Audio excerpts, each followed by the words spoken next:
أنا وحلينا نهاي كشعب هان أما جناس هان ديار بان قلنا هي إن عدة الأوجه هنا كقبته هي عدة تنصق رب أنت كذب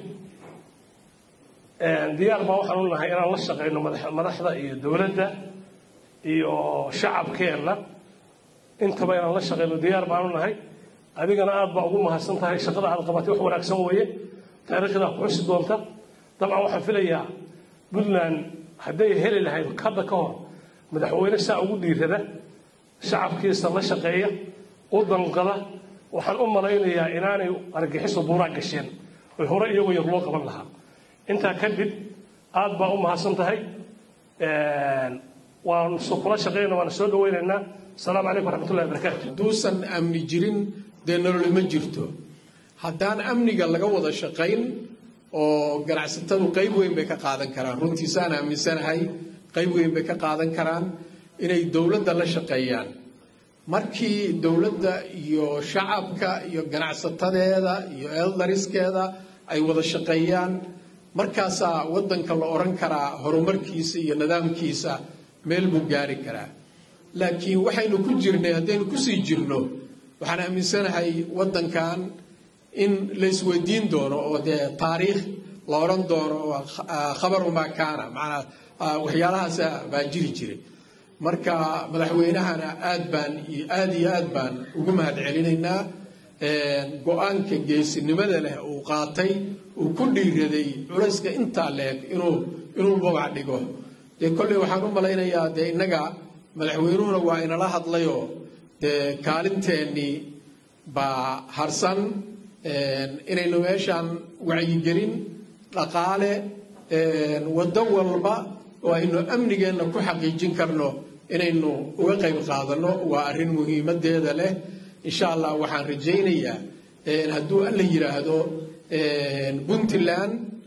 iyo xaruntii ganacsiga oo ka duwan siday ahaan jirtay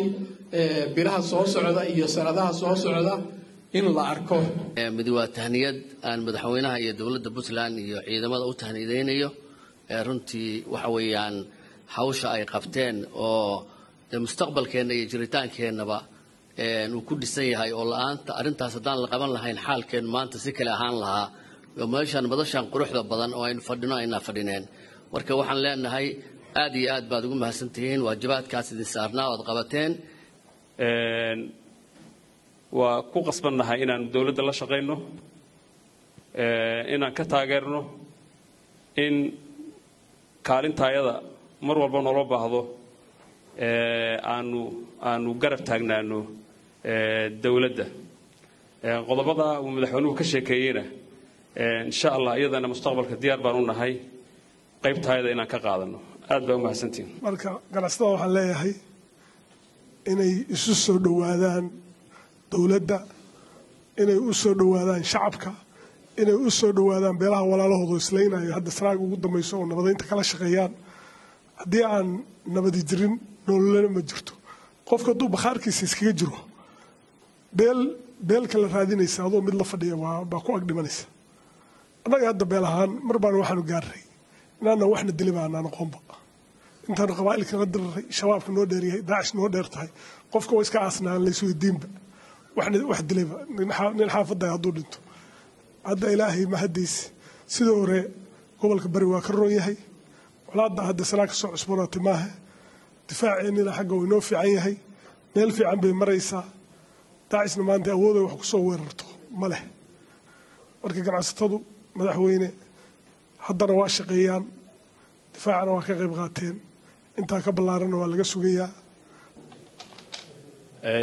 waxaan u malaynayaa hadal badani kuma jiro waana ramadaan wax badanna waa la yiri wax dawladdu gar u leedahayna madaxweynuhu waa sheegay wax ganacsatadu dawladda gar ugu leedahayna waa jiraan waxaan leeyahay madaxweyne codsigaaga waa aqbalay dadkuna qaacidadaas aan ka duulaynaa oo ilaa amar dawlad mudeec ninka la yiraahdo gaafuun soo jeediyay waa idin garab taagan yahay hore u socdaan idin leenahay amniga waddankana innagoo dhan mas-uul baana ka saaran dawladduna dee waxaa la yidhahdaa quraanyada indheheeda ay leedahay quraanyada indheheeda cid aragta ma leh markaa si fiican bay uga dharagsan tahay ganacsatada xaaladeeda iyo waddanka xaaladiisa hadda waxaynu joognaa barnaamijka caano daatay dabadood baa la qabtaa baan joognaa wixii qaldamay waa qaldameen ama dowladaha ka qaldamto ama ganacsatada ka qaldamto laakiin hadda isku duubni baa iclaansanay marka waxaan leeyahay madaxweyne dhammaan ganacsatada u diyaar bay u tahay wax walba oo waddanka ka jira way la socotaa waa iscanaansi bay la tahay ganacsatada hadda hurdaa ma jidhe waa la iscanaansanayaa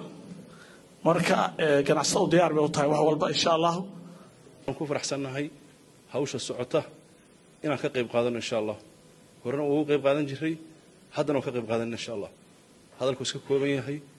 dhammaan waxaan u mahadcelinayaa madaxweynaha uu shaqadatan qabtay magaaladii laga cararay maanta inay xor tahay baan ugu mahadcelinaynaa maanta magaalada boosaaso waa xor boosaaso waa xor maanta waxaan doonaynaa haddii ilaahay ka dhigo dadkii ka tegey inay ku soo noqdaan awal magaalada waa laga tegey hadda insha allahu ilahay idankiis maanta boosaaso waa nabad boosaaso waa nabad intaasaan kusoo gabagabayna insha allah madaxweynaha uga mahad celiyo tallaabada geesinimada leh iyo howlgalka difaaca dalka uu nagu hogaaminayo aad buu ugu mahadsan yahay waana dabcan wixii loo doortay iyo waajibaadkii laga rabay madaxweyne waa ku mahadsan tahay taas annaga ka ganacsata ahaan haddee madaxweynaha mar hore sheegay wixii waddanku wuxuu ku jiraa dagaal haddii lagu jirana haddii ninkii maantay gadaal u laabta taariikhdaa xusaysa madaxweynuhu aada buu ugu dheeraaday roolka laga rabo ganacsatada mana aha mid laynoo tilmaamayo waa inuu mid aynu ognahay wey waxaan rajaynayaa inaynan maanta noqon kuwii gadaal u laaban lahaa aynu halganka lagu xoreynayo waddanka u noqon doono kuwii horaad u noqon lahaa